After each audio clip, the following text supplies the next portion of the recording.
ಅದ್ಭುತವಾದ ನಟ ಅಂತ ಹೆಸರು ಮಾಡಿದಂಥ ಹಾಗೆ ಒಳ್ಳೆ ಕಾಮಿಡಿ ಸ್ಟಾರ್ ಆಗಿ ಕೂಡ ಗುರುತಿಸ್ಕೊಂಡಿದ್ದಂಥ ಅದ್ಭುತವಾದ ನಟ ದೇವರಾಜ್ ಅವರು ಇದೀಗ ಕೊನೆ ಸೆಳೆದಿದ್ದಾರೆ.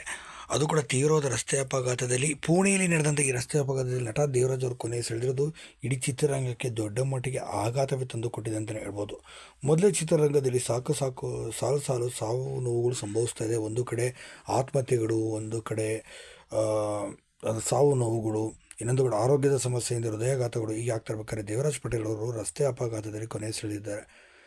ಮಹಾರಾಷ್ಟ್ರದ ಒಂದು ಈವೆಂಟ್ಗೆ ಬಂದಿದ್ದಂಥ ದೇವರಾಜ್ ಪಟೇಲ್ ಅವರು ಸದ್ಯ ಈ ರಸ್ತೆ ಅಪಘಾತದಲ್ಲಿ ಕೊನೆ ಸೆಳೆದಿದ್ದಾರೆ. ಇವರು ಇನ್ನು ಮೂಲದ ಜಾರ್ಖಂಡ್ ಅವರಾಗಿದ್ದು ಸುಮಾರು 8 ಲಕ್ಷಕ್ಕೂ ಅಧಿಕ ಯೂಟ್ಯೂಬ್ ಸಬ್ಸ್ಕ್ರೈಬರ್ಸ್ಗಳನ್ನು ಹೊಂದಿದ್ದಾರೆ. ಇಲ್ಲಿ ಹೆಂಗೆ ಮೊಕಳೆಯಪ್ಪ ಎಂಬ ಒಂದು ಯೂಟ್ಯೂಬ್ ಚಾನಲ್ ಕಾಮಿಡಿಯನ್ನು ಮಾಡಿಕೊಂಡಿದ್ದಾರೆ. ಅದೇ ರೀತಿ ದೇವರಾಜ್ ಪಟೇಲ್ ಅವರು ತಮ್ಮದೇ ಆದಂಥ ದೇಹವನ್ನು ಹಿಡಿದುಕೊಂಡು ಸರಿ ಯೂಟ್ಯೂಬಲ್ಲಿ ತಮ್ಮದೇ ಆದ ಚಾನಲನ್ನು ಹಾಗೂ ಖಾತೆಯನ್ನು ತೆಗೆದುಕೊಂಡು ಅಲ್ಲಿ ಒಳ್ಳೊಳ್ಳೆ ಕಾಮಿಡಿಗಳನ್ನು ಮಾಡ್ತಾ ನಂತರ ಸಿನಿಮಾಗಳಲ್ಲೂ ಕೂಡ ಅಭಿನಯಿಸ್ತಾ ಸುಮಾರು ಒಂದು 5ಕ್ಕೂ ಅಧಿಕ ಸಿನಿಮಾಗಳಲ್ಲಿ ಕೂಡ ಅಭಿನಯಿಸಿದ್ದಾರೆ. ಅದರ ಸಲ್ಮಾನ್ ಖಾನ್ ಅವರ ಜೊತೆ ಕೂಡ ಗುರುಸ್ಕೊಂಡಿದ್ದು ತುಂಬಾ ವಿಶೇಷ ಅಂತ ಹೇಳ್ಬೋದು.